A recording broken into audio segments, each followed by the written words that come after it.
Sí, doctora. Sí, doctora. Hoy tenemos nuevamente de invitado al doctor Manuel Espinosa, que va a continuar con la conferencia o la charla que estábamos la semana pasada con lo de flúor, ¿verdad? Entonces, no sé si puedes compartir, Manuel, o necesitas que...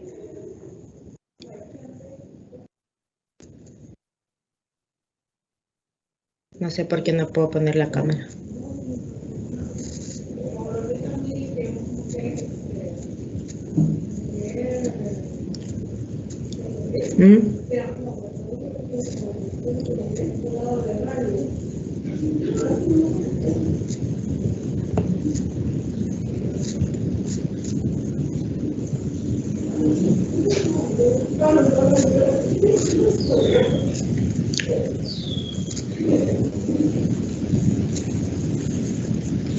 Cuando quieras, Manuel, porque ya es la hora de comenzar.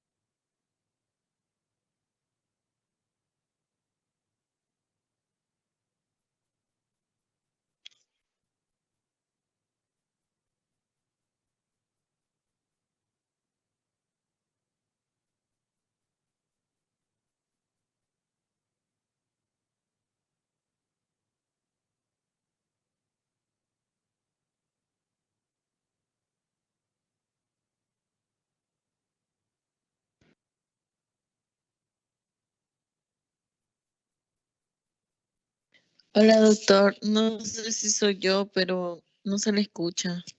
No se te escucha.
Hola, ¿ahora sí me escuchan?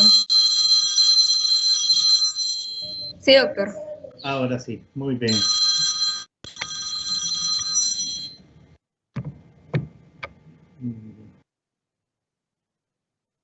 Hoy sí.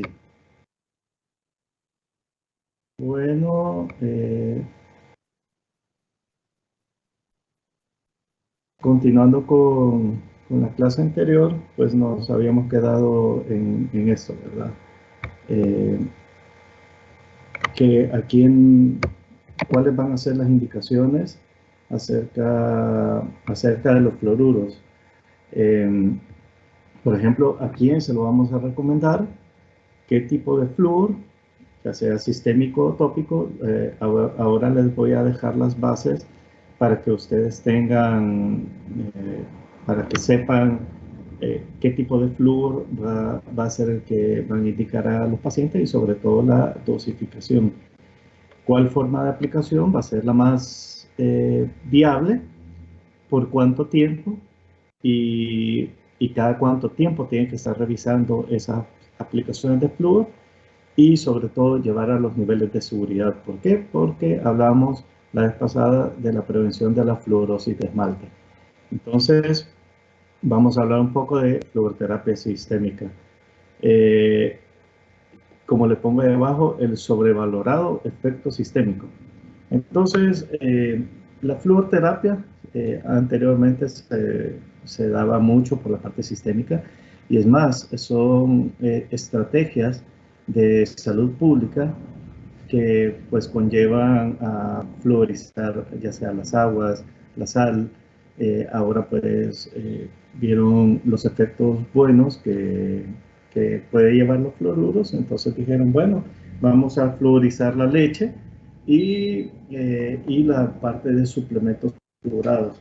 Entonces también trataron de meterle pues a las vitaminas, desde pequeñitos, desde el vientre materno, es estar utilizando compuestos fluorados. Entonces la primera, la fluoración de aguas. Entonces dice la fluorización de las aguas de consumo es efectiva en la reducción de la incidencia de caries. Claro, recordemos que también influye mucho el coeficiente de evaporación y que no sería lo mismo una fluoración de aguas en la zona de San Miguel que en la zona de San Salvador. Entonces, la fluoración de las aguas ha sido aclamada como uno de los 10 mayores éxitos en cuanto a la salud pública en el siglo XX.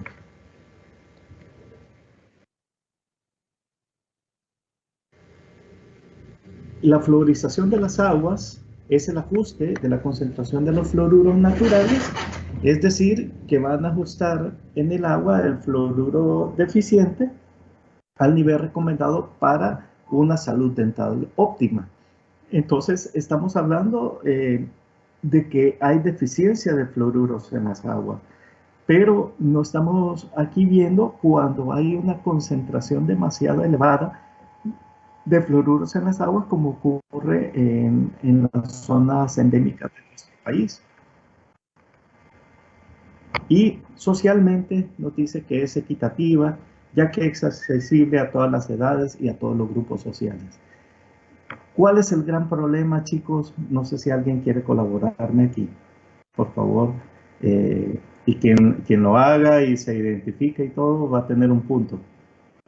¿Ah? ¿Cuál es el gran problema de la fluorización de las aguas en este último punto? Socialmente es equitativa. Veamos. ¿Quién quiere colaborar?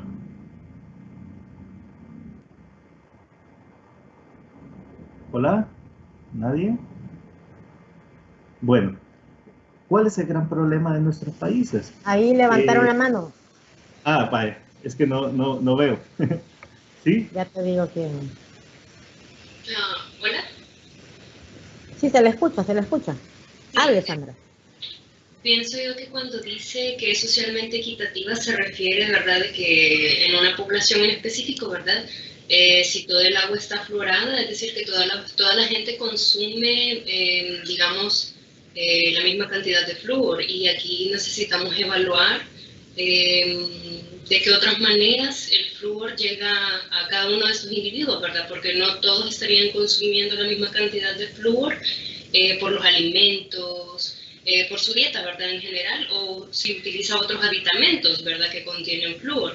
Entonces, digamos de que quizás por ese lado habría un problema de fluorar la fluorización del agua, porque deberían de ser en cantidades distintas para cada persona, según su dieta y otros factores, ¿verdad? Excelente, excelente aporte. Y fíjate que eso también tiene que ver, o tendría que estar de la mano de la cantidad de agua que vamos a consumir, porque no es la misma cantidad de agua. Por ejemplo, yo he tenido pacientes que hemos tenido problemas que los hemos tenido controlados en la parte de caries dental, y de repente se nos descontrolan, y cuando hacemos el análisis salival o el análisis bacteriológico aparece que todo está bien, solo que hay una deshidratación, y cuando les preguntamos, no, es que no estoy consumiendo una suficiente cantidad de agua. Y hay gente que te puede consumir 4 litros, entonces, o 5 litros, qué sé yo. Entonces ahí es donde tal vez no concuerda, porque entonces todos tendríamos que estar consumiendo la misma cantidad de agua, viviendo en el mismo clima, no utilizando otros aditamentos. Pero hay algo bien importante, que para la fluorización de las aguas necesitas una red ¿cómo se llama?, para que el agua que está fluorizada llegue al chorro de tu casa. Y eso es uno de los grandes problemas aquí en el país, que en las zonas pobres del país, pues prácticamente la red de distribución de agua es bastante deficiente. Entonces ahí es donde tenemos un gran problema. Y vamos a tocar otros puntos más adelante. Muy bueno tu aporte. Entonces, sabemos que solo del 8 al 10% de los cristales del esmalte están compuestos por fluorapatita, e incluso en niños, en zonas residentes con agua fluorada. Entonces, ¿cuál es el gran problema? Que recordemos que la fluorosis de esmalte se da en las etapas de formación del esmalte. Ya una vez formado el esmalte ya no te puede dar fluorosis de esmalte. ¿Ok? Entonces, aquí es donde tenemos un gran problema. Porque si ya te dicen las investigaciones que solo un 8 a un 10% de los cristales van a estar formados por fluorapatita, entonces, ¿para qué estará poniendo en riesgo otro aporte más de fluoruro y que te pueda dar una fluorosis de esmalte y sobre todo una fluorosis de tipo no estético? Entonces, para la fluoración del agua también tienes que tener en cuenta la temperatura media anual. Entonces, se dice que el agua tiene que tener entre 0.7 a 1.2 partes por millón o miligramos por litro. Entonces, si te dicen que vas a tener de 10 a 12 grados centígrados, entonces te dicen de 1.2 el nivel de flúor. Entonces, pero vayámonos a la realidad del país. Aquí nosotros andamos en temperaturas aproximadas, hay zonas que son de 24 grados, pero vamos a la zona de San Miguel, de La Unión, de Usulután, Jiquilisco, toda esa zona, en donde la temperatura media anual podría andar entre los 34 grados, 32 grados. Entonces, el aporte de fluoruros en agua tendría que ser menos. ¿Y por qué? Porque recordemos que esta gente va a consumir más agua, porque se deshidratan más. No es lo mismo en la montaña que en estas zonas de la playa. Entonces, esto es algo general que les estoy dando para que ustedes pues sepan de dónde viene la fluorización. Entonces, para fluorizar las aguas, existen estos conos de saturación ascendente, hay dosificadores computarizados y esto se utiliza para la medición de el fluorímetro de electrodo o el colorímetro, que se utilizan para la medición de las aguas. Vean, aquí está el cuchumbito de flúor, entonces hay alguien ahí que está dosificando. Pero imagínense a ese alguien, híjole, fíjense que se me olvidó poner el conito de las 10 de la mañana. Entonces al de las 11 le voy a poner el doble. ¿Me entienden cómo va la cosa? Entonces requiere de mucha responsabilidad. Y lo bueno son estos dosificadores computarizados. Muy bien. La fluoración de agua, los compuestos usados son el fluorosilicato sódico, fluoruro de sodio o el ácido hexafluorsilícico. En aguas naturales con un contenido de flúor muy elevado, se utiliza la desfluorización del agua, ya sea con fosfato tricálcico o bien se puede filtrar el agua sobre alúmina activada. Entonces, cuando se va a hacer la excavación de pozos, que es algo que lastimosamente no se ha dejado de hacer en el país, no se están midiendo las concentraciones de flúor. Entonces tenemos en el país zonas donde la cantidad de agua, la cantidad de flúor en agua es realmente excesivo, llegando hasta 2 o 3 partes por millón. Y esta gente saca esas aguas de los pozos y póngale el ejemplo que les decía, que van a hacer una sopa. Entonces, esa concentración de 2 partes por millón, tal vez ya no va a ser de 2 partes por millón por la evaporación que tiene el agua. Tal vez podría llegar a 2.2, 2.3. Y eso es lo que van a estar consumiendo, solo en el agua. Con la excepción, nos decían antes, con la excepción de la fluorosis de esmalte, no se ha establecido la existencia entre la fluoración de las aguas y otros efectos adversos. Entonces, nos dice, ¿será eso cierto? Porque hasta el año 2000 se consideraba de que solo te da fluorosis de esmalte o fluorosis esquelética, pero no había otro problema.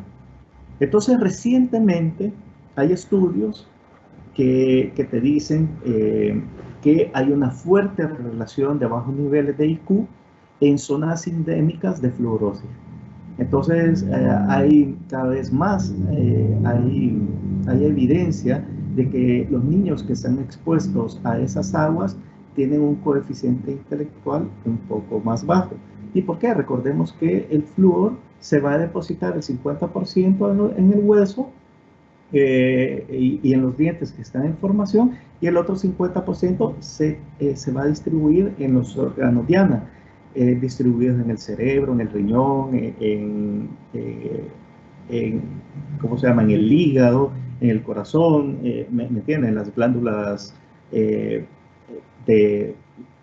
en las glándulas, por ejemplo, salivales, en las glándulas mamarias, en todo eso. Entonces, hay que tener un gran problema. Recordamos también que un exceso puede ser un neurotóxico también. Entonces, veamos, este es un premio, le dieron una mención honorífica a estas chicas, son de la Universidad Dr. José Matías Delgado, que hicieron un estudio sobre los efectos del consumo crónico de agua hiperfluorada y el coeficiente intelectual en niños de 5 a 9 años. Esto lo hicieron en el Cantón San Antonio, y entonces dice que el valor obtenido para la población de Cantón San Antonio es de 1.3, el cual es superior a 0.6, que implica un problema de salud pública. ¿Qué es este 1.3? Es el índice comunitario de fluorosis. Entonces, el índice comunitario, cuando nosotros vamos en la parte de epidemiología a investigar a estos niños, que sea de paso el último estudio que se tiene en el país de caries dental y de fluorosis, es del año 2008.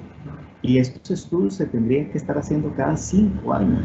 Imagínense, llevamos ya más de 13 años sin poder hacer un estudio de caries dental y de fluorosis.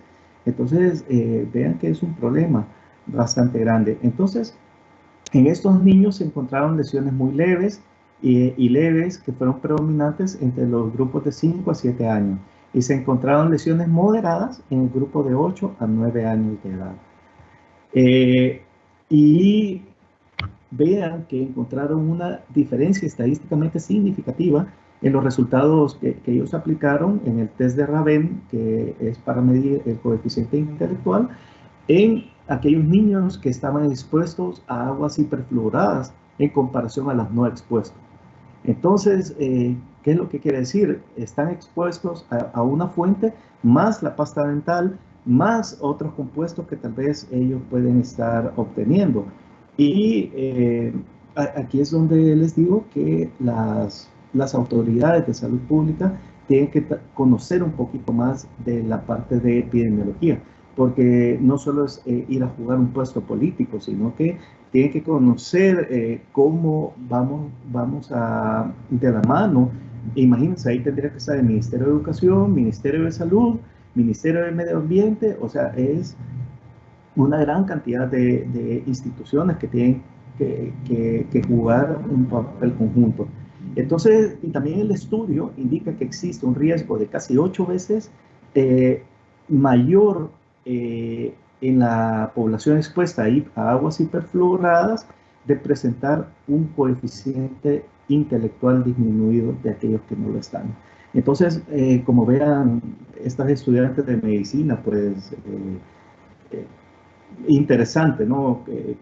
¿Qué es lo que hicieron, verdad? Y lastimosamente, estos premios nacionales no son muy bien conocidos, o a veces eligen personas que no pueden calificar muy bien. Entonces, lo que sí nos dicen es que se debe de vigilar las aguas que contengan fluoruros, ya sea de forma artificial o natural, y tener una ley de aguas bebibles, que es por lo que se está luchando desde hace mucho tiempo, tener una ley de aguas, pero no solo una ley de aguas que todos tengamos derecho o acceso universal al agua, sino que también que sepamos lo que estamos consumiendo. Hay un estudio que lo hizo la doctora Rina Márquez, que creo yo, de la Universidad Evangélica. Voy a tratar de conseguir ese estudio.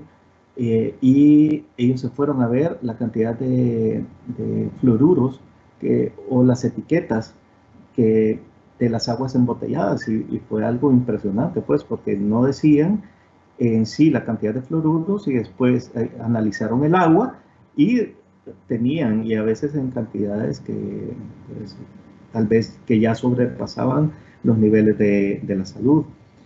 Este fue el último mapa que yo me encontré, en donde nos dicen que los pozos en donde se saca el agua, vean, aquí está el cantón Ojo de Agua, aquí en Chalatenango. Entonces puede ser que este pozo esté contaminado. Veamos la zona de Usulután, la zona de La Unión.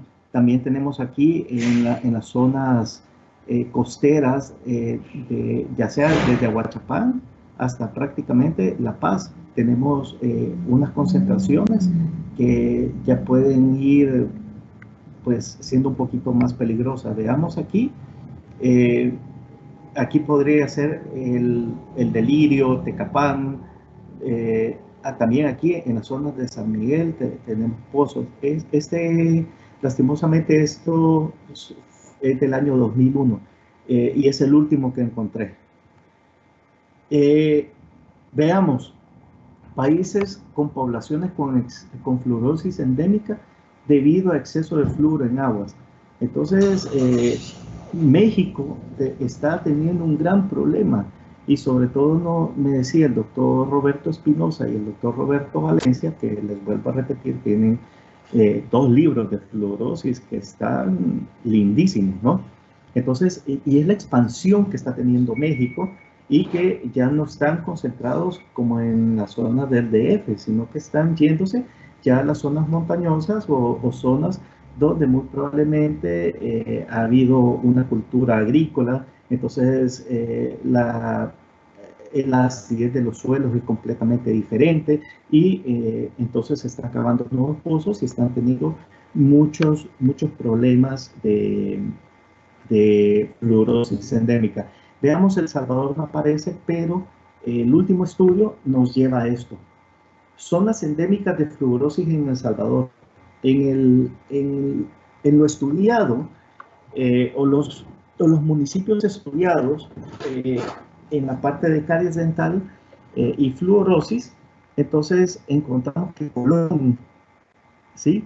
Colón está cerquita aquí de San Salvador, o sea, está a un paso, ¿no?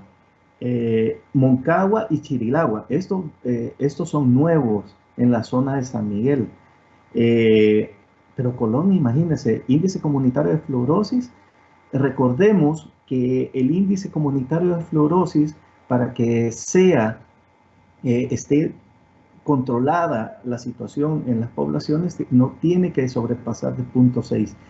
Entonces, veamos, otros donde ya hay un nivel en el índice de confiabilidad del 95%, el nivel superior llegó o sobrepasó el 0.6. O sea que ya tenemos parte de la población que está teniendo problemas.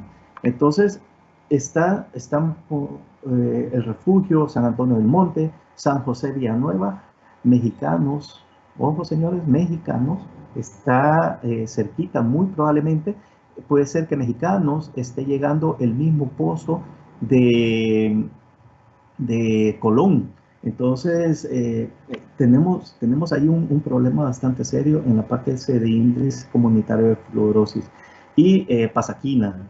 en la zona de la Unión. Otros municipios en riesgo: Tecapán, Jiquilisco, Ozatlán, El Delirio, Usulután y Agua Caliente, donde el índice comunitario de fluorosis, en el estudio que sacaron estas chicas, llegó a 1.4. Entonces, para que sepan la importancia de estar haciendo análisis, la epidemiología, por si no han llevado epidemiología, es un área súper bonita, si la saben utilizar bien, ¿ok? Esta foto ya se las había presentado. Vean estas líneas en dientes homólogos, son las mismas. Así que esta chica le dije, tú vivís en Lourdes, Colón. Y entonces uno ya se va ubicando en los municipios o de dónde puede provenir los pacientes. Vean, entonces más adelante nos vienen a decir que la fluoración del agua es un método efectivo de administración tópica de flúor. ¿Sí? ¿Por qué? Porque cuando ustedes están tomando agua, entonces se están haciendo una administración tópica de flúor. Entonces, y están viendo, están poniendo en tela de discusión eso, que el efecto sistémico que nos está conllevando a fluorosis endémica. Muy bien. En cuanto a los suplementos fluorados, bueno, dijeron, como es tan bueno el flúor para la prevención de caries dental, entonces vamos a poner compuestos fluorados para aquellas zonas en donde no tiene acceso la fluoración de aguas. Entonces, en la actualidad, todavía no existe unanimidad entre los distintos países a la hora de recomendar o no los suplementos de flúor, y menos aún sobre las dosis a utilizar. Entonces, la importancia que empiezan a cobrar la aparición de las fluorosis leves, sobre todo en las poblaciones que utilizan diferentes fuentes de flúor de forma simultánea y combinada. Entonces, eso es lo que tenemos que empezar a ver. Entonces, esto se hace necesario que se establezcan pautas de utilización racional en términos de seguridad y máxima eficacia, de acuerdo con los conocimientos científicos más actuales. Entonces, ¿qué es lo que tenemos que hacer aquí, chicos? Si alguno llega ahí a un puesto grande, ya sea ministro de salud o director de salud bucal, lo que tenemos que hacer es convocar a expertos en el tema, ¿sí? Y ver pautas, armar protocolos, porque no es posible. Bueno, les voy a contar una experiencia que tuve. Laboratorios King, no les voy a hacer la propaganda, pero Laboratorios King en España quitó las pastillitas de flúor. Entonces, y por ende las quitaron en El Salvador. Ellos traían unas pastillitas chiquititas de 0.25 miligramos. Entonces la retiraron porque también España comenzó a tener problemas de fluorosis endémica. Así que retiraron esa fuente de fluoruro. Y pues resulta que un laboratorio, y se lo voy a decir, un visitador médico de laboratorios láser, le hice la observación: mire, ustedes están dando la pastilla y la pastilla tiene 1 gramo. Y entonces, eso sí, la pastillita venía partida en 4. O sea, traía ahí las ranuritas para que uno lo partiera, para que los dosificara. Y entonces le digo al del laboratorio: mire, fíjese que ya hay una discusión y las suplementos fluorados ya no más en niños, ya no. Y entonces la vez siguiente que me vio, y hasta así en tono burlesco me dice: mire, ahí en el Seguro Social me acaban de comprar 10,000 blister. O sea que teníamos 100,000 pastillas de 1 miligramo de flúor disponibles para nuestra población. ¿Y saben quién los receta? ¿Sabe quién los receta? Y sin ningún tipo de conocimiento. Y no me va a dejar mentir que hemos tenido peleas bastante fuertes. Son los pediatras.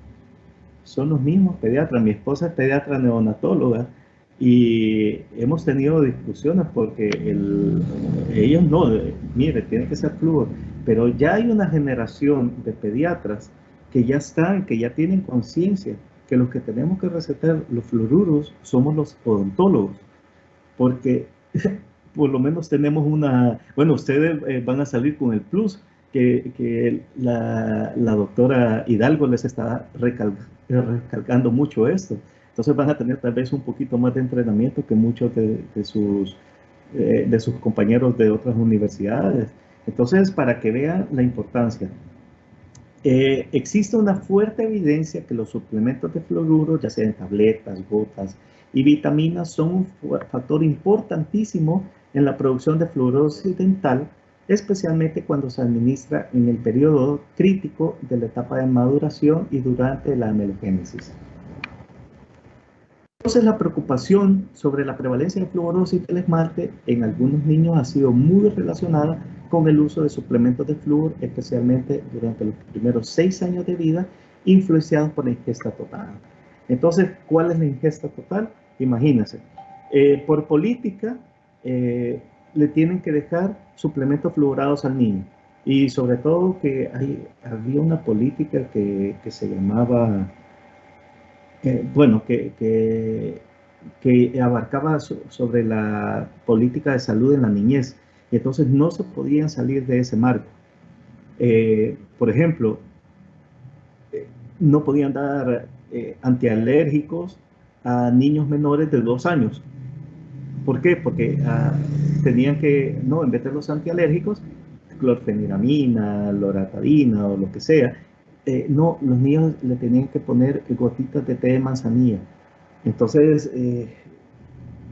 como les digo, hay IEPI, creo que se llama, IEPI. Ajá. Bueno, la cuestión es que dentro de la IEPI va esa que le tienen que dar fluoruros. Y indiscriminadamente no van a ver la zona, sino que como el IEPI dice que le tenés que dar fluoruros en tabletas, entonces le tenés que dar fluoruros, o si no, ese check para que te den tu bono, entonces es malo, y eso te va a reducir, tal vez en vez de que te aumenten el 3%, ya no te van a aumentar el 3%, sino que un 1%. Entonces tienes que cumplir con todos los checks. Entonces, imagínate, está en una zona endémica de fluorosis. Además de esto, le dan pastillas de flúor, porque así lo indican los talleres de IEPI y gente pues que es completamente ignorante en el tema. Y además de eso, la pasta fluorada. Entonces, ¿qué es lo que vamos a tener? Pues fluorosis de esmalte. Muy bien. Fluoruros sistémicos, evitar en el embarazo y en niños menores de 6 años. Existe un amplio consenso de que no se justifica la administración de fluoruros en la madre embarazada. ¿Ok? Aquí tenemos, esta es una tabla que yo la he venido preparando, que la he venido modificando. Es una tabla, como les digo, muy bonita. Esto es en base a una evidencia científica. Aquí estaban los niveles de evidencia y recomendaciones. Por ejemplo, la ingesta adecuada en la embarazada es de 0. No tiene que ingerir. No tiene por qué tener vitaminas con flúor. ¿Sí? No tiene, no se justifica. Nivel de evidencia es 1. Y la recomendación es C, o sea, no se tiene que recomendar independientemente de la cantidad de flúor que tengan las aguas. Entonces, esto es la cantidad de flúor que tienen las aguas, como les digo, ya viene correlacionado con otro. Y además aquí estamos poniendo el riesgo del paciente, el riesgo de caries dental. Entonces, si el paciente es de alto riesgo de caries dental, teniendo de 1 a 3 años, entonces podríamos suponer que le podríamos dar una dosis de 0.25, pero tiene que ser de alto riesgo de caries dental. Pero para eso existen los fluoruros tópicos. Entonces no lo vamos a estar exponiendo a otra fuente. Veamos, de 3 a 6 años, ya 50 miligramos, y esto, como les vuelvo a repetir, teniendo en cuenta que el nivel de flúor de las aguas donde él vive, donde él toma, imagínense, es agua cristal, entonces tendríamos que hacer el análisis al agua cristal para ver cuál es la cantidad de flúor que tiene. Y si es de muy alto riesgo, entonces podríamos pensar en ese momento tal vez de dar un suplemento. Pero, ¿para qué? O sea, es mejor controlar la caries, como decía ayer la doctora Silvia Gudiño, decía, controlar la caries es higiene dental, ¿sí? Higiene dental y quitar los azúcares, ¿sí? Entonces, es tan fácil y no otras enfermedades dentales que son un poquito más difíciles de controlar. Así que le toman captura de pantalla a esto. Es algo muy bonito esta tabla. Entonces, les vuelvo a repetir, esta es la cantidad de flúor en aguas para ver si se indica un suplemento fluorado, las edades, los niveles de recomendación y si es de muy alto riesgo, entonces, y siendo las aguas de menos de 0.3 partes por millón, entonces podríamos pensar en algún suplemento. Algo muy interesante de los 0 a 6 meses, veamos. Ingesta adecuada, 0.01. O sea, y cuando vean que les puse el baby fluor tiene 0.25 miligramos, el children fluor, 0.50 miligramos. Y como a veces no hay baby fluor, entonces le dan children fluor. Y le dan tantas gotitas para que, bueno, total es un despelote. Y la máxima tolerable es de 0.07. Ese 0.07 se lo memorizan, ¿ok? Porque lo vamos a ver más adelante. ¿Y sabe qué hace esta cantidad? Recordemos que una forma de excreción de los fluoruros es a nivel de la lactancia materna. Entonces, cuando uno hace la conversión del el porcentaje de fluoruros secretados en la leche materna por cantidad de onzas necesarias para que el niño esté bien nutrido, llegamos a una cifra mágica de 0.01. Entonces, para que vean que la misma naturaleza nos está dando las pautas. Algo más, utilización de suplementos. ¿Qué tipo de fórmula está tomando el bebé? ¿Qué tipo de agua consume? Les vuelvo a recordar, la única que dice que tiene menos de 1 parte por millón de fluoruros es la Alpina Bebé. Algo importante, ¿qué tipo de sal están consumiendo en la casa? Tenemos que determinar el riesgo cariogénico y determinar cuál es la etapa de maduración preeruptiva del esmalte y qué tipo de pasta dental está utilizando. Ya teniendo este resumen, nosotros podríamos tal vez en algún momento pensar en dar algún suplemento fluorado. El uso de los suplementos de fluoruros en prevención de caries tiene que ser reevaluado. O sea, esto ya no hay vuelta atrás y muy probablemente tendríamos que estar quitando este tipo de incorporación de fluoruros a la vida de las personas. El efecto de los suplementos fluorados todavía es incierto en los dientes primarios. Cuando los suplementos de fluoruros son comparados con los fluoruros trópicos y con otras medidas de prevención, no hay una diferencia en el efecto, en su efecto si se lo das en la prevención de caries, ya sea en los dientes permanentes o en los dientes residuos. Entonces, si no hay una diferencia, chicos, entonces ¿para qué lo vamos a estar poniendo en riesgo? ¿Ok? Esto, Cochrane, ¿saben qué es Cochrane? Es metaanálisis. Metaanálisis es como lo máximo en la parte de investigación. Entonces, si lo dice Cochrane, entonces prácticamente es algo que tenemos que tomar como cierto. Ajá. Muy bien. Otro, fluoración de la sal. Como fue tan efectivo, entonces con la sal, entonces sí, ahí sí lo vamos a llevar a todo el mundo. Una de las estrategias, quiero comentarles, una de las estrategias que tiene, no sé si todavía tiene el Ministerio de Salud, creo que ya no, se les quitó esa idea burda, era que teníamos que tener fluoración de la sal. Y entonces yo era uno de los opositores, porque les dije, no, o sea, ya somos endémicos. No, pero es que la fluoración de la sal, porque la Organización Panamericana de la Salud nos lo está exigiendo. Y entonces yo le digo, ¿para qué? Si estamos poniendo más en riesgo. Imagínense, vuelvo a poner el ejemplo de la sopa. Entonces va a ser ¿cómo se llama? La sopa con agua fluorada y le vamos a poner sal fluorada para darle un poquito de sabor a la sopa. Entonces, ¿qué es lo que está pasando? Estamos haciendo un efecto aditivo. La fluoración de la sal es utilizada en más de 30 países, es muy recomendada por la OMS y la OPS. La sal suele estar fluorada en un rango de 200 a 200 miligramos por kilo de flúor, por kilo de sal, perdón, y de acuerdo con revisiones recientes no existen estudios clínicos aleatorios sobre la materia. La ventaja es que no requiere una red de agua potable y permite la elección del consumidor, y las desventajas, el riesgo de enfermedades cardiovasculares y la cantidad consumida personaría. Entonces, cuando se les decía al Ministerio de Salud, miren, no, es que mire, vamos a poner cercos sanitarios. Y entonces, ¿cómo van a hacer esos cercos sanitarios? Les decía uno.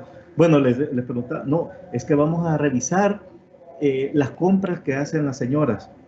¿Cómo le van a estar diciendo a la señora, van a estar bajando de los buses y van a estar revisando, mire, usted vive en una zona fluorada, entonces usted no tiene que consumir la sal fina, entonces que sal yodada, fluorada o doblemente fortificada, le llaman ahora, entonces es una ridiculez. ¿Ah?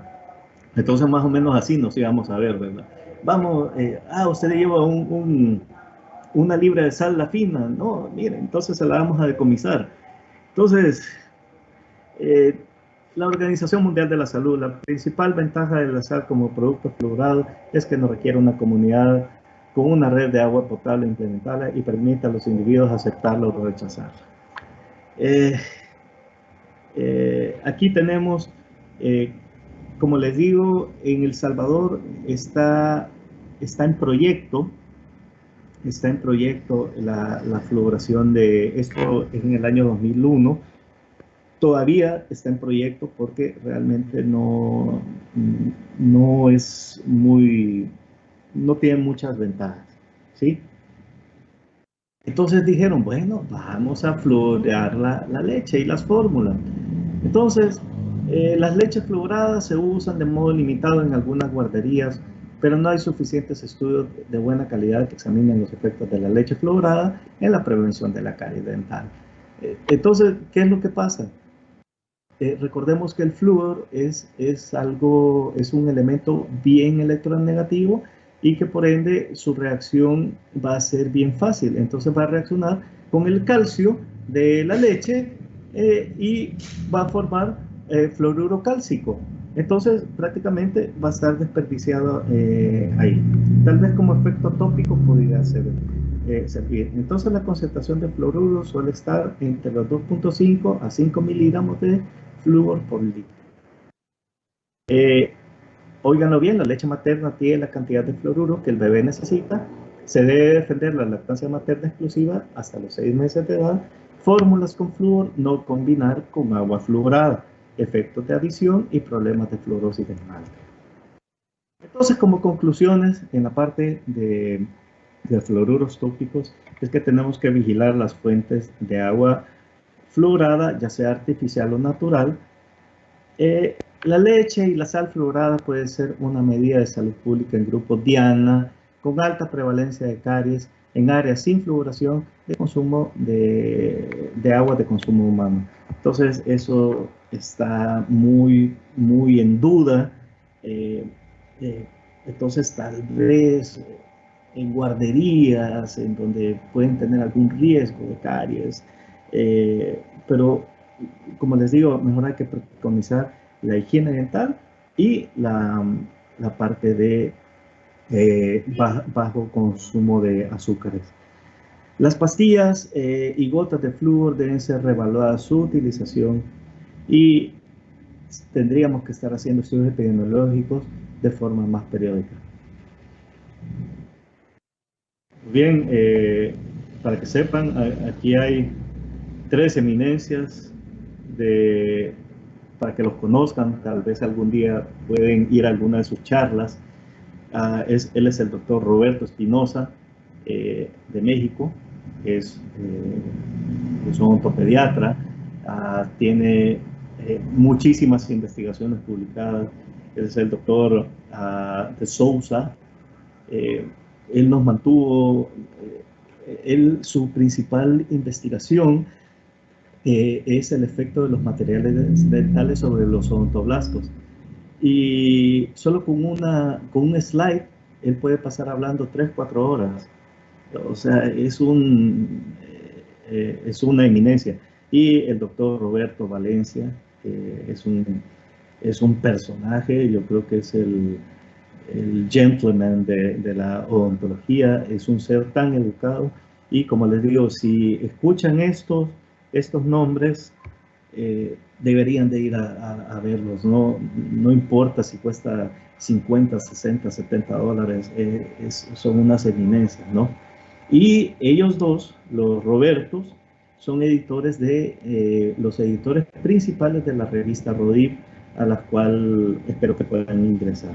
Ya pronto estará el lanzamiento de la próxima edición de septiembre, en donde primero Dios va a salir una publicación de parte de la Universidad Salvadoreña Alberto Maferrer, que nos autorizó a publicar una tesis de graduación de la doctora Grecia Araujo, de Lili Velázquez, y que yo fui su asesor y pues mentor durante 2 años, así que estamos a punto de culminar esa etapa. Muy bien, fluoroterapia tópica. El impresionante incremento de la evidencia científica disponible en relación al uso tópico de los fluoruros en salud oral exige que los profesionales en odontología dispongan de guías, de recomendaciones o de protocolos actualizados para su mejor desempeño clínico. Entonces, es algo, chicos, es algo que siento que el país nos debe, nosotros como odontólogos, le debemos muchas cosas al país, y sobre todo es esto, la creación de protocolos de atención, porque cada quien recomienda o cada quien hace lo que piensa que está bien, y muchas veces las recomendaciones que nosotros damos a los pacientes, y no solo aquí en El Salvador, sino que en muchas partes del mundo, es lo que nos dicen los visitadores. Entonces, yo voy a recetar, por ejemplo, tengo unos colegas, voy a recetar clorexidina en enjuague 4 veces al día. Y me le quedo viendo, ¿y por qué la vas a recetar 4 veces al día? Entonces, porque es que me va a desinfectar más. No, pues estás dejando afuera el tiempo de sustantividad de decir el medicamento. Entonces, como les digo, los protocolos es algo que siento yo que le debemos mucho al país. Entonces, el flúor tópico sigue siendo, sin lugar a dudas, la estrategia más adecuada y ampliamente utilizada a nivel mundial, gracias al concepto que actualmente se tiene de la enfermedad caries dental. Se supone que es una aplicación directa del fluoruro sobre la superficie dentaria, por lo cual su efecto es posteruptivo. En general, se puede iniciar su aplicación a los 6 meses de edad y puede continuarse durante toda la vida. Entonces, las evidencias más recientes sugieren que los efectos cariostáticos de los fluoruros se ejercen por su acción tópica, no sistémica. El efecto incluso es mayor cuando se combina con una buena higiene y con un buen control del biofilm bacteriano, y agregaría más con una buena dieta en donde no va a haber azúcares. Entonces, espero que la doctora Hidalgo les hable tal vez así por encimita, la importancia de los primeros 1000 días del niño, en donde vemos que el azúcar juega un papel prácticamente negativo en la parte de salud del niño, no solo en la salud bucal, sino que en aquellas de enfermedades crónicas de tipo no transmisible. Entonces, es bien importante que, que, que haya una buena nutrición. Esa buena nutrición tiene que ir desde el embarazo. En muchos pacientes, el flúor por sí no suele ser suficiente para inclinar la balanza hacia la salud de caries. Entonces, ¿por qué? Porque se necesita una determinación del riesgo de caries, cuidadosa atención de los factores protectores y de los factores patológicos, y conocer la resistencia natural de las bacterias al flúor. ¿Qué onda, chiquito? ¿Sabían esto? ¿Ah? Que las bacterias tienen una resistencia natural al flúor. Muy bien, entonces ahorita este slide es bien importante para su vida. O sea, si quieren vivir de la odontología y de la prevención, esta parte es bien importante. Recordemos que el mutans es el que se dice que inicia la caries dental, pero tenemos otro tipo que va a estar en la cavidad bucal y en la parte de caries dental, que son los lactobacilos. ¿Ok? Y los lactobacilos también los podemos encontrar en el yogur. En el yogur 10, sí, todo eso que tienen probióticos, en el Danone, en el Danonino, todos estos están enriquecidos con lactobacilos, con bifidobacterium. Entonces, ¿qué es lo que pasa con esto? Estamos teniendo un problema no solo aquí en El Salvador, porque esto es observacional lo que les voy a decir, no tenemos un estudio. Porque cuando íbamos a iniciar el multicéntrico, que lo iba a llevar el doctor Mark Sadia en México, la doctora Silvia Gudiño en Costa Rica, y yo lo iba a llevar en la parte de El Salvador, fue que se vino la pandemia. Entonces íbamos a evaluar, aquí les puedo dar hasta un tema de tesis, ¿no? Íbamos a evaluar los efectos de los fluoruros, de los yogures en los niños. Entonces, porque así indirectamente nosotros podemos observar que aquellos que son consumidores de yogur, y sobre todo los que vienen enriquecidos con lactobacilos, entonces tienen bastantes caries, tienen más caries que aquellos que no consumen. Esto es algo observacional, no tengo ningún dato. ¿Y cuál es la importancia? Es que los lactobacilos son bien resistentes al flúor. Entonces se ríen de las pastas, de 1400 partes por millón, de 5000 partes por millón se ríen. Entonces es por eso que se hace necesario que nosotros tengamos,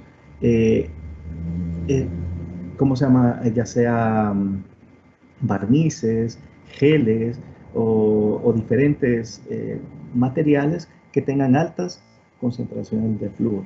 ¿Por qué? Porque entonces al lactobacilo no se le está haciendo nada. Hay una bacteria que se llama Scardogia wicksae, que se ha visto en las caries tempranas de la infancia de tipo severo y que no se ha determinado su resistencia al flúor. Entonces, como les digo, el mutans es fácil, ¿sí? Con concentraciones, es más, hasta las concentraciones de un enjuague pueden hacer bastante bien a los mutans. O sea, va a formar prácticamente se lo va a hacer un bactericida, se podría decir en este caso. Pero aquí es donde tenemos el problema, los lactobacilos. Entonces, aquí, cuando nosotros tenemos pacientes con muchas caries interproximales, entonces podemos decir que es un paciente que come primero muchos dulces o muchas cosas que contienen sacarosa y que sus lactobacilos están muy por arriba. Volviendo a los yogures, los lactobacilos se vuelven peligrosos cuando pasan de 100.000 unidades formadoras, 100.000 unidades formadoras de colonia por mililitro.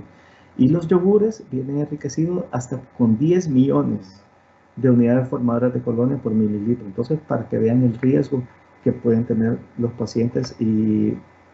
Así que hay que observar la adaptación evolutiva de las bacterias, y algunas bacterias tienen resistencia natural al flúor. Entonces, podemos determinar el riesgo cariogénico se hace por las siguientes razones: determinar la necesidad y la extensión de las medidas preventivas en cada individuo, o sea que no todos van a tener la misma dosis, pueden ser similares los tratamientos, pero no todos van a ser iguales.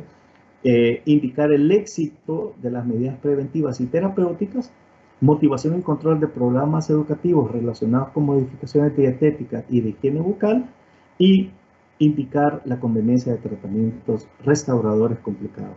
Entonces, ¿para qué vamos a hacer restauraciones complicadas en aquellos pacientes que tienen alto índice de caries o alto riesgo de caries? Entonces, primero tenemos que controlar el medio bucal. ¿Cómo lo hacemos? Pues hay muchos métodos. Mide el ácido láctico en la lengua, también en las superficies dentales. Tenemos que es el CarieScreen, que por medio de unidades formadoras de luz, entonces va a dar un número. Si es arriba de 1500 es un paciente de riesgo de caries. Entonces es algo muy fácil de determinar. Luego tenemos esto, que ya vamos a ver la placa, que si es una placa acidogénica, ¿sí? Si es una placa buena, si es una placa mala. Entonces, con estos me gustan bastante porque se lo enseñas al paciente. Entonces, el paciente se entera de lo que está pasando, ¿no? Este es el que yo tengo en mi clínica, es el saliva check buffer. Entonces, puedes medir la cantidad de saliva, el pH, el buffer. También tenemos que estos son lactobacilos, estos son Streptococcus mutans. Estos son mutans y estos son lactobacilos. Entonces, este es cómo hacemos un perfil de riesgo de cada paciente por medio del cardiograma, y clasificamos a nuestro paciente. Hay pacientes sin riesgo, bajo riesgo. Entonces, imagínense un paciente sin riesgo. ¿Y para qué lo voy a estar aturugando de pastas fluoradas? ¿Para qué lo voy a estar aturugando de barnices? Entonces, es un paciente que mi finalidad de la terapéutica es, claro, mantener a este paciente libre de la enfermedad, y a estos pacientes llevar a niveles más bajos de riesgo y brindarles salud bucal. Pero este paciente, imagínense, tiene buena higiene, buena dieta, entonces nada más es una vigilancia. Lo queremos llevar a paciente a nivel 1, entonces lo podemos hacer, y cada uno de ellos se supondría que tendría que tener diferentes dosis de fluoruros, y sobre todo las aplicaciones tal vez acá tienen que ser más constantes que este paciente de acá. Entonces, la tópica, hay barnices, geles, pastas dentales, enjuagues, hilos, chicles. Entonces hay una gran variedad de formas que se pueden utilizar. Ahora ya hay geles que se pueden dejar toda la noche, se ponen como así como férulas de blanqueamiento. Entonces hay un sinfín de formas que ustedes pueden aplicar las medidas preventivas de forma tópica. Efectividad, pues la pasta anda entre un 20-30%, geles y espuma entre un 25-40%, barnices anda entre un 46 a un 74%, y los colutorios entre un 25 a un 34%. Entonces, aquí es donde tenemos un problema, que cuando nosotros nos enseñaron con la doctora Hidalgo, prácticamente aquí en el país solo existían geles. Y estos geles, según lo que nos habían enseñado a nosotros, llegaban hasta los 16 años. ¿sí? O sea, a un adulto prácticamente estaba desahuciado, ya no se le podían poner fluoruro. Y como les digo, fue algo, es venir a romper el hielo. Ya cuando entré, cuando regresé al país, empezamos a pelear por los barnices. Entonces el primero en entrar al país fue el Durafate Colgate, pero lastimosamente han sido sacados de del mercado. ¿Por qué? Porque la gente no consume. Entonces, y esta es una de las principales formas de prevención de caries dental. Claro, tenemos otros barnices aquí disponibles en el país, pero claro, los costos son considerablemente más altos. Entonces, cada vez más se van desplazando los geles y las espumas por los barnices. Pero esto también, les digo, ha sido una lucha bastante dura desde el año 2008-2009 que empezaron a entrar estos barnices. Los geles fluorados, pues bueno, voy a hablar un poco. Su aplicación profesional ha sido propuesta y utilizada en programas de salud bucal para ciertos estratos de población que presentan gran actividad cariogénica. No obstante, se ha destacado por su amplio uso en la práctica privada, casi como el procedimiento de rutina, sin importar el riesgo cariogénico del paciente. O sea, le hacían la limpieza y le ponían esa onda, y pasaba uno 4 minutos, y 4 o 5 minutos con esa cosa. Su utilización fue a partir de 1970. Son geles de flúor fosfato acidulado al 1,23% con un pH de 3,4 o fluoruro de sodio al 0,2%, que se aplican en pacientes en cubetas preformadas o bien con el cepillo de dientes. La dosis tóxica probable es de 8 ml de gel en un niño de 20 kilogramos. Entonces, aquí también viene una parte del problema, porque viene la dosificación. Entonces, como uno empieza a salivar, no sé si ustedes ya se han puesto estos geles, uno empieza a salivar el montón y entonces a veces ni el eyector hace efecto y uno empieza a tragar. Entonces, hay que saber dosificar bien esta parte, si van a utilizarlo. Entonces, consígase una jeringa de unos 5 ml, llénalo hasta los 4 y le pone 2 ml arriba, 2 ml abajo. Es una buena alternativa en pacientes de alto riesgo y de bajo riesgo no recibirá un aporte adicional. En dientes temporales, porque no se puede utilizar en niños muy pequeños porque se lo pueden tragar y por riesgo. Entonces, no se acepta. Se pueden utilizar de 2 a 4 veces al año. Hay que eliminar los depósitos visibles de placa bacteriana o de biofilm y recordemos dosis tóxica de 5 miligramos por kilogramo de peso, lo que conlleva a más o menos 8, lo que les decía, 8 ml en un paciente que pesa aproximadamente 20 kilogramos. En dientes permanentes se recomienda su uso para prevenir la caries dental. Hay ciertos pacientes, porque yo también los utilizo. ¿Por qué? Porque hay ciertos pacientes que yo necesito este aporte. Porque a veces no hay pastas de alto contenido de flúor aquí en el país. Entonces necesito este aporte. ¿Y cómo? Por medio del cepillado dental. Son pacientes que tienen alto riesgo de caries dental, ya sea por medicamentos o por enfermedades. Entonces yo necesito este aporte adicional y de forma diaria. Entonces ahí sí lo utilizo.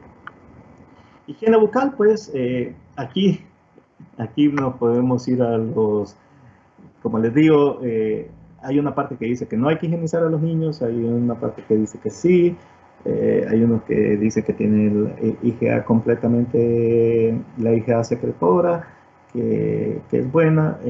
Lo que nos dicen es que hay que estimular la parte bucal para acostumbrar al bebé a una manipulación de la boca e instaurar un hábito precoz. Aquí, como les digo, hay mucha tela que puedo cortar. Lo que sí he visto es que los niños que se manipulan la boca mucho antes de los 6 meses a 8 meses, entonces son niños que aceptan mejor el cepillado dental y que se dejan manipular perfectamente en el consultorio dental. Pero aquellos niños que el hábito de higiene se instaura posterior es un poquito más difícil. Pasta y cepillo, pues cepillo según edad y hay que enseñarles el cepillado, la imitación.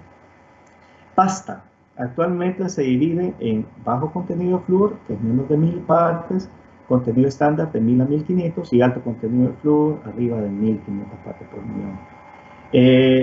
Como les digo, esto está, yo no me voy a guiar por lo que dicen las academias, no me voy a guiar por lo que dicen los entendidos en el tema, tal vez yo soy un desentendido, pero me voy a guiar por el paciente, ¿sí? Por dónde vive mi paciente, por el riesgo de mi paciente, ¿ok?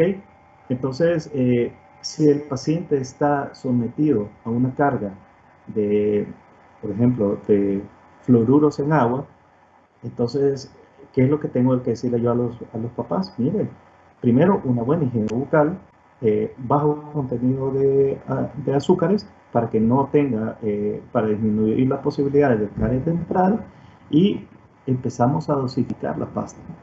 Entonces, recordemos que somos un país diferente. ¿Por qué? Porque somos endémicos de fluorosis. Entonces, ojo, mucho cuidado. Esto se decía hasta 2008.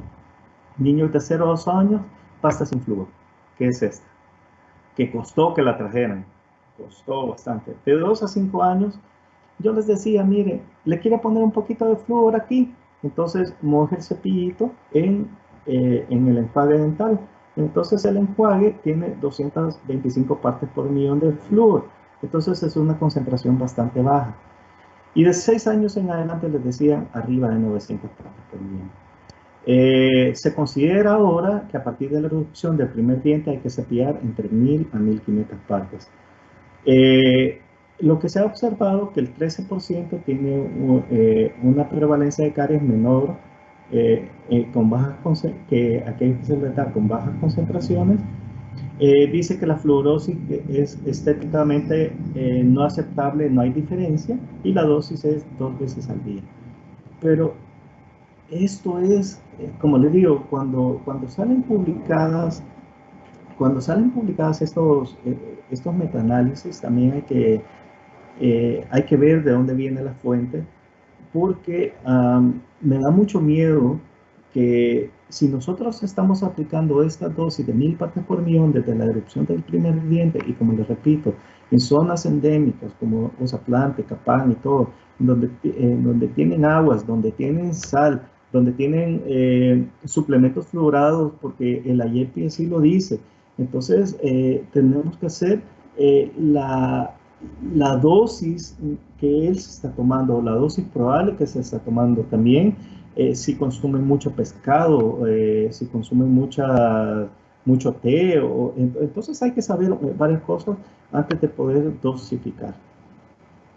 Cantidad y concentración de pasta, el consumo diario total de flúor por parte de un individuo resulta de la combinación de flúor contenido en la dieta, ya sea sólidos y líquidos, con el flúor de la crema dental y otros suplementos.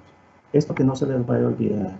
La cantidad de fluoruro ingerido a partir de la pasta depende de la cantidad que se coloque en el cepillo y de la concentración de fluoruro en la pasta.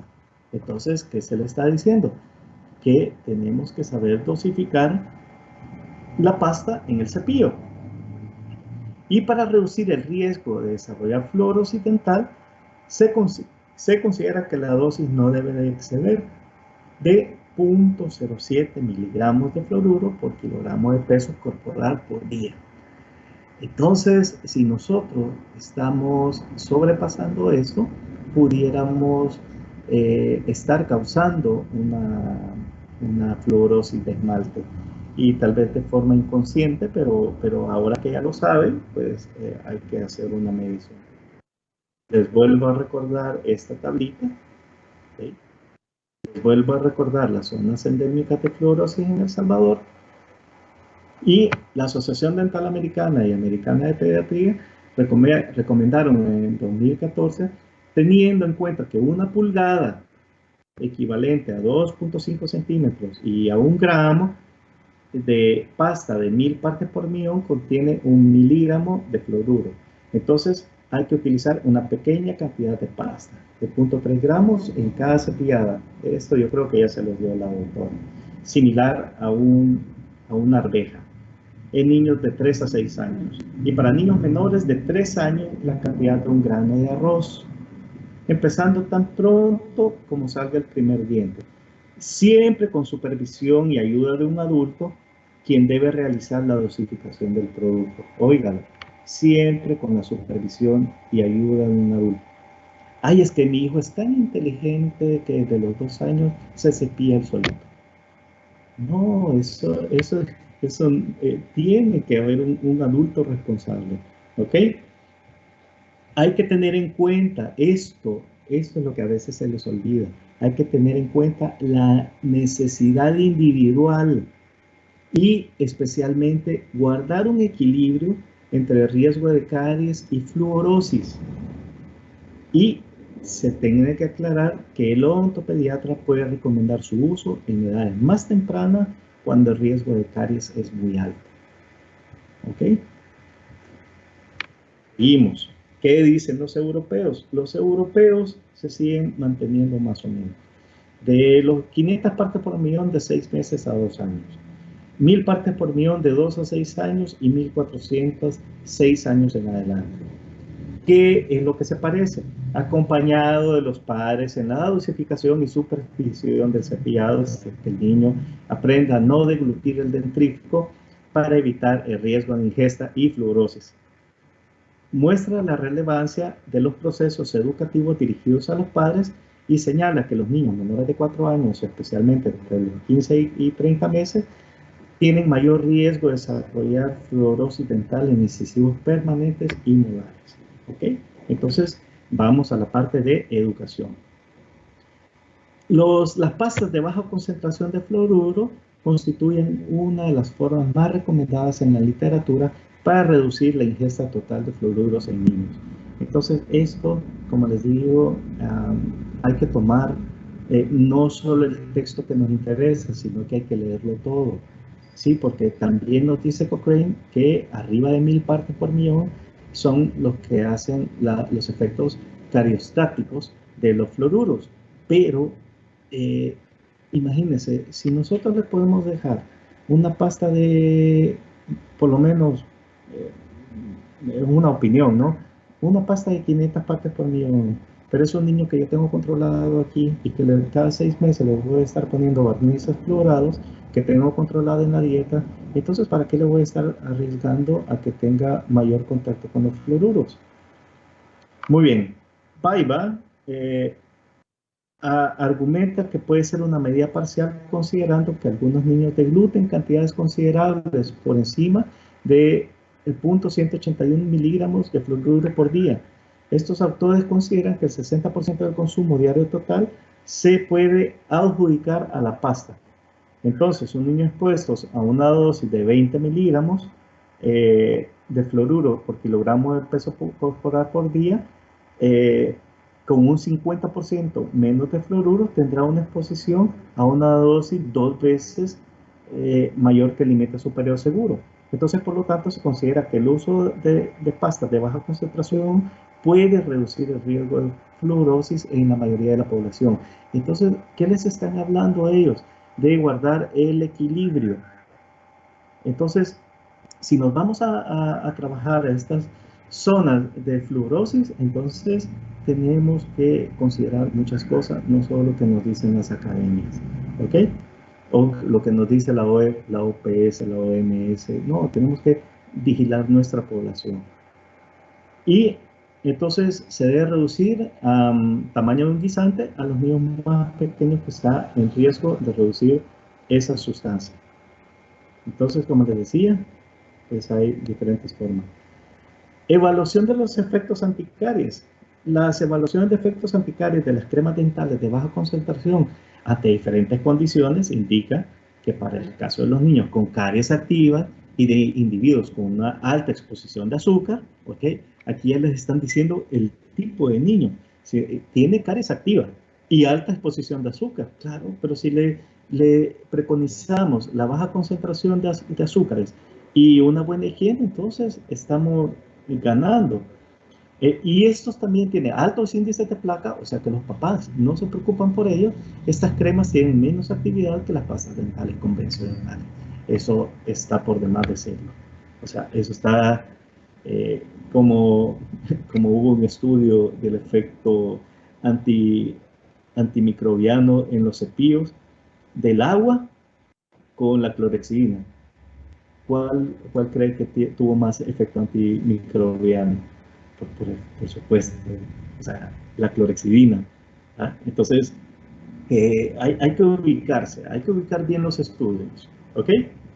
Cremas dentales. Hay evidencia de certeza alta, o alta evidencia de que las cremas dentales que contienen 1000 a 1250 partes del flúor es más efectiva que la crema dental no fluorada. Es lo que les digo. ¿Por qué? Porque una tiene flúor y la otra no, ¿sí? Para las otras concentraciones de crema dental comparadas entre sí o con crema dental no fluorada, hay muy pocos estudios con muy pocos participantes para lograr claridad acerca de los efectos. En comparación con la crema dental no fluorada, existen beneficios con el uso de una crema dental fluorada en ciertas concentraciones para prevenir la caries dental. Cuanto mayor es la concentración de flúor, más se previene la caries. No están claros los resultados de muchas de las comparaciones de diferentes concentraciones de caries dental y los estudios de investigación adicionales podrían cuestionarlos. Oiga, y la parte más importante, la elección de la crema dental fluorada para los niños pequeños se debe de considerar con respecto al riesgo de fluorosis. ¿Ok? Ven, recién sacadito, 2019. ¿Ok? Entonces, a veces solo nos vamos a esto, a la primera. Claro, comparado con crema dental no fluorada. Claro, cuanto mayor es la concentración, más previene la caries. Pero la elección de la crema dental fluorada en niños se debe de considerar con respecto al riesgo de fluorosis. Entonces, ¿qué es lo que tenemos que hacer? Conocer al paciente. Saber dosificar. ¿Sí? Veamos, estas por si no las conocen, son las Macri. Y aquí el niño estaba súper bien, pero se cometió un error. Vean, la mamá llegó y el niño la tocó. Uy, no hubo quien parar a ese niño de la chillazón que armó. Entonces también tenemos que las madres generen confianza en los niños. ¿Sí? Estas son técnicas, estos son círculos en donde se enseñan a las embarazadas y a los embarazados también cómo higienizar al bebé, ¿sí? Y no andar modificando el cepillo. Pastas, pues hay monofluorfosfato de sodio, fluoruro de sodio, monofluorfosfato de sodio, fluoruro de estaño. Tengan mucho cuidado con los fluoruros de estaño porque hacen pigmentaciones verdes. Y fluoro de estaño estabilizado con hexametafosfato de sodio.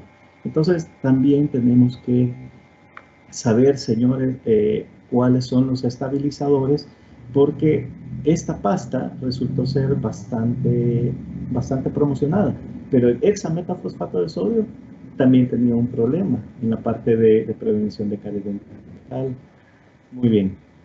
Y cuidado, pues, los niños que les gustan la pasta, porque después llegan a grandes y siguen haciendo lo mismo, ¿no? Colutorios. Bueno, colutorios, beneficios en decisión temporal no existen datos disponibles, porque recordemos que los colutorios empiezan a ser efectivos, pues, cuando ya el niño puede deglutir. Como les repito, esto es muy propio. Yo les digo a los papás que sí pueden utilizar los colutorios, pueden mojar el cepillito con el colutorio y cepillarle los dientes. Eso es tal vez lo más chiquito que he dejado, pero ellos no pueden hacer enjuague. Entonces, en dientes temporales, pues su grado de recomendación es prácticamente nada, y en dientes permanentes, pues su recomendación es muy buena. Y finalizando los barnices fluorados, la acción antibacteriana es alta a los 7 días y no significativa a los 6 meses. Entonces es por eso, con un programa de barnices fluorados, nosotros podríamos estar viendo al paciente por lo menos cada 6 meses y hacerlo suave. Lo que pasa es que la interfase diente-saliva se van a formar gránulos de fosfato cálcico, de fluoruro cálcico, perdón, como un reservorio. Este se va a acumular en la biopelícula que pensamos que va a estar jugando a nuestro favor, y en condiciones específicas esta se va a reprecipitar. O sea, cuando se pierden los minerales, esto se va a reprecipitar. Entonces, de estos hay varios disponibles aquí en el país, como les digo, Durafat y Prevident, sobre todo Durafat se fue. Tenemos el Opal Varnish, este de Sultan también se fue, el Enamel Pro, lástima que lo dejaron de traer. Esta es de la casa Boco, el MI Varnish, que sí está disponible, creo que está disponible porque hubo cambio de proveedor. El Clean Pro White Varnish, sí, pero solo está disponible en sabor a menta. Están viendo si entra el sabor a melón y el de cereza. Fluorid 12, que es de la casa Boco. Esta es un bombazo, son 56,000 partes por millón de fluido. Las recomendaciones, pues, los barnices aplicados profesionalmente 2 a 4 veces al año reducen considerablemente la caries dental en niños. La revisión de este ensayo se encontró que el barniz fluorado puede reducir considerablemente la caries dental, tanto en dientes temporales como en dientes permanentes. Debe aplicarse una capa fina, debe aplicarse el mínimo posible, limitándose a colocar el barniz en las superficies de riesgo, y se indica que el niño no coma, no beba, ni se enjuague durante media hora después de la aplicación de barniz de flúor. Y como son fabricados con resinas de colofonia, entonces se les dice a los niños que no coman alimentos calientes durante todo un día, y también que no se vayan a cepillar los dientes. Entonces, esto es para prevención de caries en niños y adultos con riesgo de caries dental, prevención de caries radicular, tratamiento de la hipersensibilidad, lesiones incipientes de esmalte, también para pacientes con radioquimioterapia, ¿sí? Amelogénesis imperfectas, hipoplasias, pacientes con tratamiento de ortodoncia y pacientes con serostomía.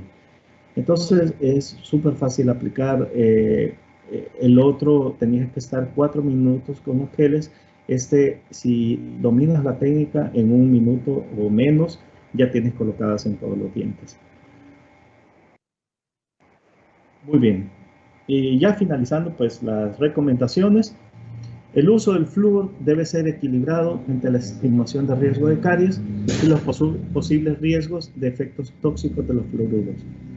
La terapia debe ser reevaluada a intervalos regulares de tiempo y adaptando las necesidades del paciente según el riesgo que presente actualmente. Entonces, no es que lo que le vas a recomendar ahorita es lo que le vas a recomendar después. Puede ser que mi paciente, tal vez más adelante, vaya a ser sometido a algún tratamiento de radioquimioterapia, y que eso le va a provocar un riesgo de caries. Tal vez ya no lo voy a ver 1 vez al año o 2 veces al año, sino que lo tengo que estar viendo, qué sé yo, cada vez que, yo les digo a los pacientes que están siendo sometidos a radio o quimio, que se vengan, por ejemplo, si se lo ponen martes, miércoles, que se venga el lunes. Entonces ahí le hago una aplicación. Y el siguiente lunes igual otra aplicación, y así, porque son pacientes que necesitamos prevenir la parte de caries radiculares y evaluar la ingesta diaria de fluoruros por diversas fuentes.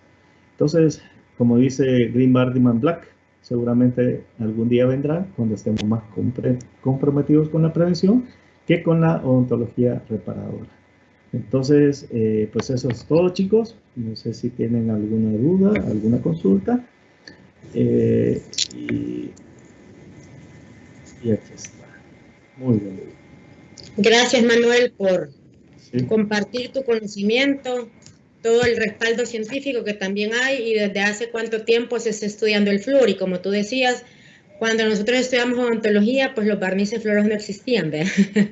Entonces nosotros sí ya en la USAM, desde que yo estoy trabajando ahí, quité el gel y estamos ocupando nada más barniz fluorado en todos los pacientes que estamos atendiendo. Entonces ya ellos salen con la capacitación y saben qué barnices con flúor tenemos a disposición aquí en el país, ¿verdad? Entonces nuevamente agradecerte por tu tiempo, ¿verdad? Yo sé que a veces es complicado, sobre todo a esta hora, estar a la hora de la comida dando una clase, pero de verdad muy valioso conocimiento, sobre todo por el aporte científico, ¿verdad? Que siempre es importante que sepamos que no nos lo sacamos de la manga, sino que todos con estudios y que las investigaciones sobre el flúor siguen a pesar de que es un componente que ya es bien antiguo. No sé si alguno de ustedes tiene alguna pregunta para el doctor.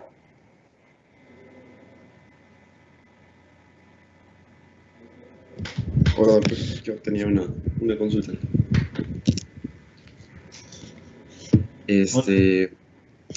Con el cuadro que nos mostró de las zonas endémicas de fluorosis, quisiera ponerle como un caso más o menos para ver si estaría correcto o incorrecto lo que estoy pensando, ¿verdad? Digamos, por ejemplo, ya sea en Mexicanos, San José Villanueva, digamos, alguna familia, pues, no sé, hay algún embarazado o están pequeños los niños, ¿verdad? Teniendo en cuenta ese riesgo, sería bueno, en algunos hogares las familias tienen de estos como filtros de agua. Sería bueno que en estos casos, en estas zonas, se comprara, digamos, agua como la alpina que había dicho, o no habría riesgo de siempre estar usando esos filtros de agua que se venden pues, y se utilizan por el riesgo que mencionó de las zonas estas. Mira, súper interesante tu pregunta, porque lo que hacen los filtros más o menos es una purificación del agua, porque dependiendo de también cuántos filtros tiene cada uno. Por ejemplo, el de mi unidad primero pasa por un filtro UV, y lo tengo hace como 5 o 6 años. Entonces, primero pasa por un filtro UV, luego viene la primera fase, que es la fase de sedimentos, luego viene la fase de carbón activado, y luego, como yo estoy en la zona del escalón, entonces tenemos que poner un ablandador de agua, un suavizante de agua.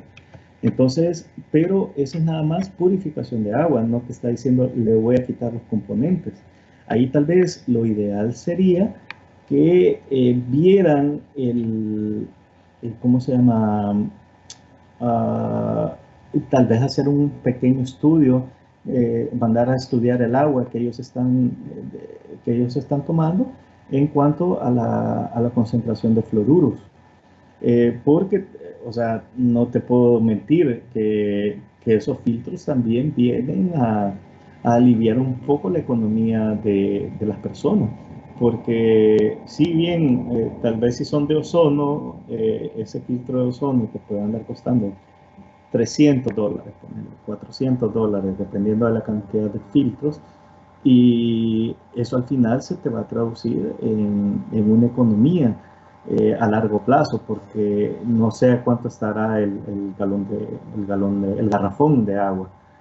Puede estar a $2.50, $3, no sé. Entonces, tal vez lo ideal es hacerles la aclaración que están en una zona donde cierta parte de la población, porque ellos no están en un índice comunitario de fluorosis alto o ya como un problema de salud pública. pero cierta parte de la población sí está llegando, y tal vez ellos son esa cierta parte de la población, porque sí encontramos en mexicanos ya ciertos niños con fluorosis de tipo leve a moderada. Entonces, y son los que se nos elevaron, por eso es que llegó cierta parte de la población que estaba ya con estos problemas. Entonces, es una aclaración y muy buena pregunta, pero, y sí, estudios de agua, creo que eso lo hace el ICTA.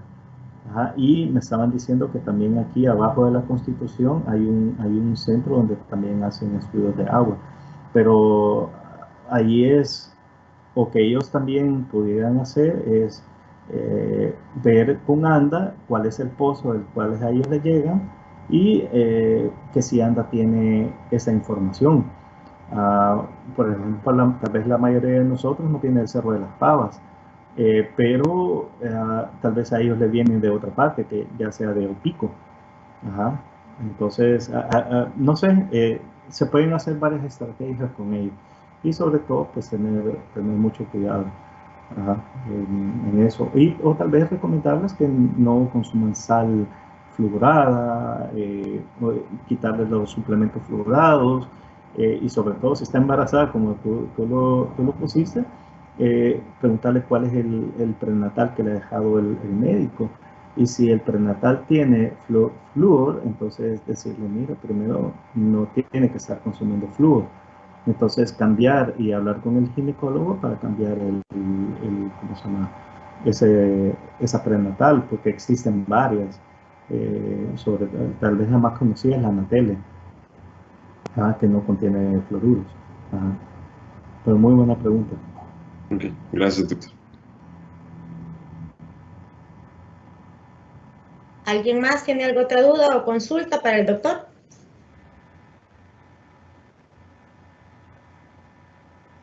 Bueno, entonces nuevamente darte las gracias, Manuel, ¿verdad? Por siempre estar apoyándome en la materia de odontopediatría en la preclínica con tu tiempo y con un poco de tu vasto conocimiento.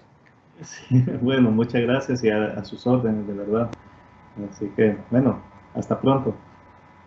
No se desconecten, chicos, que les voy a dar unas indicaciones para lo del parcial de la otra semana.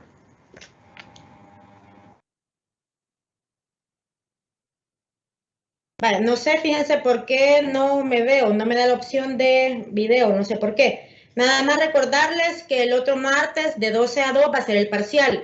En la calendarización se los han puesto de 9 a 11, pero no sé por qué lo han puesto a esa hora, porque normalmente es a la hora de la clase, ¿verdad? Ese mismo día les voy a mandar yo el link. Por favor, sean puntuales, conéctense a esa hora, ¿verdad? Yo sé que hay opción de diferido, ¿verdad? Pero por favor, si tienen algún problema, indíquenmelo en el momento, ¿verdad? Como lo dice en la programación, van a tener 2 horas para hacer el examen, pero por favor no se atengan de decir, como es de selección múltiple o es de falso y verdadero, o ya hicimos un examen y es bien fácil, me voy a conectar la última media hora o solo 1 hora, porque a varios les pasó en el corto pasado que se conectan a última hora y a mí me aparece en el sistema qué hora se conectan, ¿verdad? Entonces no hay pretexto de que doctora me conecté temprano y no me alcanzó el tiempo, porque eso no es así. Les pido de favor que no estén faltando a las clases, ni a los laboratorios, ni a los cortos. Desde que iniciamos ciclo les dije yo que un día antes del laboratorio les voy a hacer el corto. Ya saben a qué horas es el corto para que a las horas de las horas estén. Andaba trabajando, soy asistente dental. Por favor, prioricen. Yo entiendo que tienen que trabajar, pero si trabajan y dejan la materia, de nada les va a servir estar trabajando, porque nunca van a terminar nunca van a terminar su carrera y van a lograr ser odontólogos, ¿verdad? Por favor, no estén siendo pacientes de sus compañeros si saben que tienen clase o tienen un laboratorio programado. Por favor, yo entiendo que sea su novia, su novio, su amigo, su prima, su hermano, pero si usted sabe que tiene clase, ¿por qué no programan las cirugías o los procedimientos a una hora que no están en clase o fin de semana? Por favor. Bien saben que los laboratorios no los puedo repetir porque no hay suficiente tiempo, ¿verdad? Ya solo nos queda el laboratorio de mañana. Práctico no va a haber. La nota del examen de hace 2 semanas va a ser su nota de práctico, ¿verdad? Así es que por favor, organícense y prioricen, ¿verdad? Yo puedo ser muy seria, pero si ustedes con suficiente tiempo se comunican conmigo, hay varios de ustedes que no hicieron el examen a la hora y no les voy a mentir, repitieron el examen después de ustedes, ¿verdad? Porque se comunicaron conmigo de los problemas que habían tenido. Así es que yo puedo ser muy amigable, puedo ser muy condescendiente con ustedes, pero por favor no abusen ni se aprovechen de la bondad de sus docentes, porque después puede ser que sea verdad y por culpa de uno, así como le pasó al pastorcito, no le van a querer a ninguno. Apenas vamos por el primer registro, estudien, por favor. Básicamente solo les queda un tema y el tema del doctor. Yo tomé unas capturas de pantalla en el transcurso de la semana que tengo un poquito de tiempo. Les voy a mandar por el chat de Teams las diapositivas que le tomé a la conferencia del doctor para que estudien eso. De todas formas, grabaron la clase y pueden estudiar de ahí, ¿verdad? Por lo menos la de hoy, porque yo sé que la de la semana pasada, como era en Google Meet, no se pudo grabar. Pero básicamente lo que el doctor habló hoy fue como refuerzo de la clase que yo les había dado de flúor de la vez pasada. Nada más de la parte endémica, que si yo no les hablé, ¿verdad? De las partes por millón de flúor en el agua, cuándo es endémico, cuándo no. Entonces repásenlo, ¿verdad? Tal vez son datos que uno dice, ah, sí, pero yo nunca voy a trabajar en salud pública. Puede ser que no trabaje en salud pública, puede ser que trabaje en prevención, puede ser que sea odontopediatra o que trabaje en geriatría, ¿verdad? Y es importante también saber las cantidades de flúor que le vamos a dejar a un paciente adulto. Así es que los que tienen el laboratorio el día de mañana, no se les olvide que hoy a las 5 es el examen, ¿verdad? Ahí les mandé ya el link. Perdón que cuando les mandé el mensaje en la mañana, mandé el mensaje de la universidad y no sé por qué la computadora no reenvió el link. Pero ahorita antes de clase yo me metí y vi que no tenían el link agregado, entonces ya se los volví a mandar, ¿verdad? No se les olvide que posiblemente la nota que les va a tirar el sistema no es la nota real, ¿verdad? Tal vez les da la respuesta buena de las preguntas que son cerradas, pero si hay preguntas de explicar procedimientos, lógicamente el sistema no se las va a calificar porque yo reviso examen por examen. Igual que el examen corto de la semana pasada, todavía no lo he corregido, ¿verdad? Pero yo reviso cada uno de los exámenes de ustedes. Entonces no piensen que la nota que les tira el sistema es la nota que les va a quedar al final, ¿verdad? Así es que por favor, la otra semana solo tenemos el parcial, como les repito, de 12 a 2. Práctico no van a tener, o sea que el miércoles lo van a tener libre. Y a la siguiente semana, en 15 días, vamos a empezar con la práctica de las aperturas de pulpotomía. Entonces la próxima semana vamos a empezar con la clase de tratamientos pulpares, la semana después de los parciales. Yo les voy a mandar un mensaje, sobre todo para los del grupo 1, porque del depósito dental Nissin van a llegar a venderles las piezas.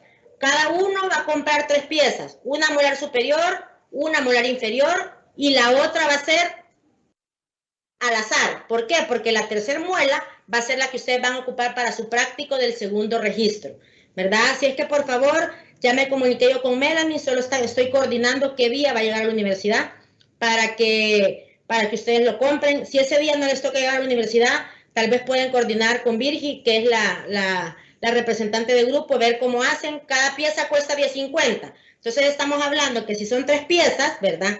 Para que con tiempo ahorren o le pidan a sus papás ese dinero, o los que trabajan lo aparten con tiempo y no me digan, doctores, que a mí me pagan a mitad de mes, doctor, a mí me pagan a fin de mes, no lo contemplé. Son $31.50 por las 3 piezas.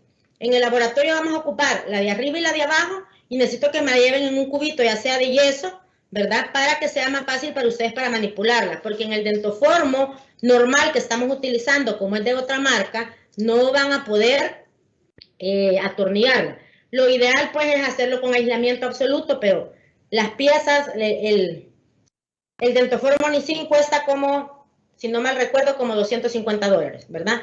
Y no lo van a comprar solo para la práctica, entonces lo van a poner en un cubito de yeso como hacen con los de endodoncia, ¿verdad? Entonces, de todas formas, el día de la clase yo les voy a volver a repetir, no quiero que los del grupo 1 estén a última hora, doctora, yo no sabía, doctora, no los pude comprar, les estoy avisando con tiempo, todavía tenemos 15 días, lo más seguro es que la semana después de parcial les va a llegar, no sé cómo es que se llama la muchacha de Nissin, les voy a decir yo que llegue a una hora, no sé, prudente para ustedes que estén en la universidad, para que puedan comprarlo, ¿verdad? Me urge más los de laboratorio 1 porque, como les digo, no puedo repetir los laboratorios. Y en la clase y aún en el manual de laboratorio ustedes van a ver, ¿verdad?, qué materiales necesitan. Pero por favor, seamos ordenados.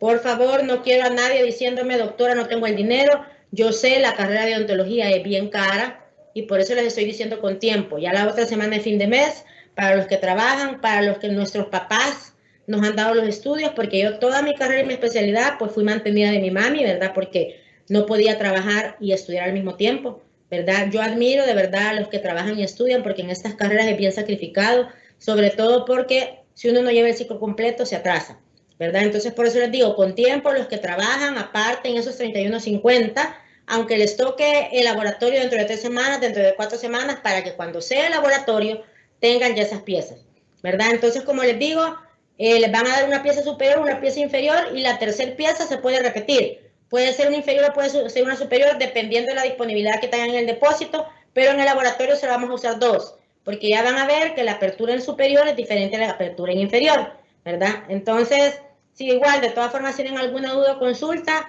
me pueden escribir a través de Virgi, le preguntan a Virgi, o simple y sencillamente me escriben a mí por Teams. Si de repente me ponen un mensaje y ven que yo no les contesto en el momento, mándenme un correo electrónico, porque como les digo, yo no tengo la aplicación de Teams en mi teléfono y a veces pueden pasar, por ejemplo, ahora lo voy a revisar porque en la noche tienen ustedes el examen, pero a veces no es que no quiera revisarlo, a veces no me queda tiempo entre los parciales de sus compañeros de clínicas, entre estar revisando tesis, y aparte yo soy docente de la universidad, pero también tengo mi clínica, ¿verdad? Entonces me toca ver mi clínica, me toca ver pacientes, entonces también es un poquito complicado muchas veces, no es por no querer, sino que a veces es bien cansado, ¿verdad? Bueno, aquel día estaba yo calificando examen, creo que a las 8 o 9 de la noche, ustedes se fijaron cuando les mandé la nota, ¿verdad? Toca un poquito sacrificado, pero cuando uno le gusta lo que hace, no pesa tanto, ¿verdad? Así es que por favor, los que tienen examen hoy, conéctense a la hora para que tengan suficiente tiempo. Ya con sus compañeros han de haber escuchado que el examen es bien fácil,